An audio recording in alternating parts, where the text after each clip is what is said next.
사랑하는 성도님들, 오늘 하루도 하나님의 은혜로 시작하시는 여러분의 삶 가운데 주님의 평강이 가득하시기를 축복합니다.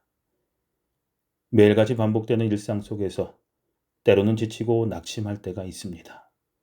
그러나 바로 그 순간 우리를 붙드시는 하나님의 은혜가 있음을 기억해야 합니다. 오늘 우리에게 주시는 하나님의 말씀은 예레미야애가 3장 22절부터 23절입니다. 여호와의 인자와 긍휼이 무궁하심으로 우리가 진멸되지 아니함이니이다. 이것들이 아침마다 새로우니 주의 성실하심이 크도소이다. 아멘. 이 말씀은 바벨론 포로로 인해 예루살렘이 철저히 무너지고 백성들이 절망 가운데 있을 때 선지자 예레미야가 드린 고백입니다. 도시가 불타고 성전이 무너졌으며 백성들의 삶은 산산조각 났습니다. 그러나 그런 상황 속에서도 예레미야는 하나님의 인자와 긍휼이 끝나지 않았음을 선언합니다. 사람의 눈에는 모든 것이 끝난 것 같았지만 하나님의 자비는 여전히 그들과 함께 있었습니다. 상성도님들, 여기서 우리는 중요한 진리를 배웁니다. 하나님의 은혜와 긍휼은 우리의 상황에 따라 줄어들지 않습니다. 우리의 죄와 실패가 크다 해도 하나님의 사랑은 그보다 더 큽니다. 아침마다 새롭다라는 이 표현은 하나님의 은혜가 매일 우리에게 새롭게 공급된다라는 의미입니다. 어제의 실패와 어제의 눈물에도 불구하고 오늘 아침에도 하나님의 은혜는 새롭습니다. 우리는 종종 내가 너무 연약해서 내 삶이 너무 망가져서 하나님은 나를 외면하실 거야 라고 생각할 때가 있습니다. 그러나 오늘 본문 말씀은 분명히 말씀합니다.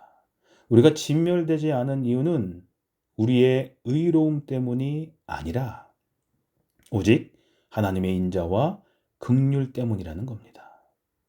우리의 존재 자체가 하나님의 은혜로 유지되고 있습니다. 오늘 말씀은 우리에게 세 가지 실천을 도전합니다. 첫째로 매일 아침을 은혜의 시각으로 시작하십시오. 아침마다 새로우신 하나님의 은혜를 기억하면서 하루를 감사와 찬양으로 열어가십시오. 하루를 시작하실 때 주의 성실하심이 크도소이다 라는 고백을 드려보십시오. 둘째로 실패와 낙심 가운데 머물러 있지 마십시오. 어제의 무너짐이 오늘을 규정하지 않습니다.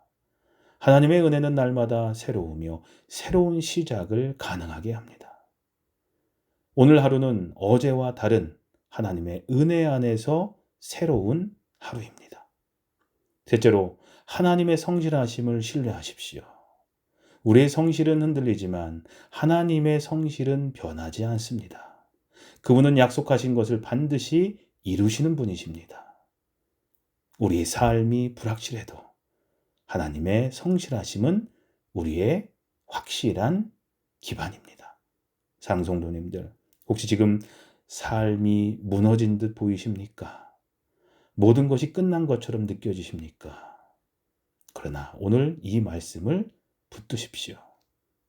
여호와의 인자와 긍휼이 무궁하심으로 우리가 진멸되지 아니함이니이다. 우리가 여기까지 온 것은 하나님의 은혜 때문입니다. 그리고 오늘도 내일도 하나님의 은혜는 결코 끝나지 않습니다. 오늘 하루도 하나님의 크신 인자와 긍휼을 경험하시길 축복합니다. 아침마다 새롭게 부어주시는 주님의 은혜와 성실하심 속에서 감사와 소망으로 걸어가시는 복된 하루가 되시기를 기도합니다. 기도하시겠습니다.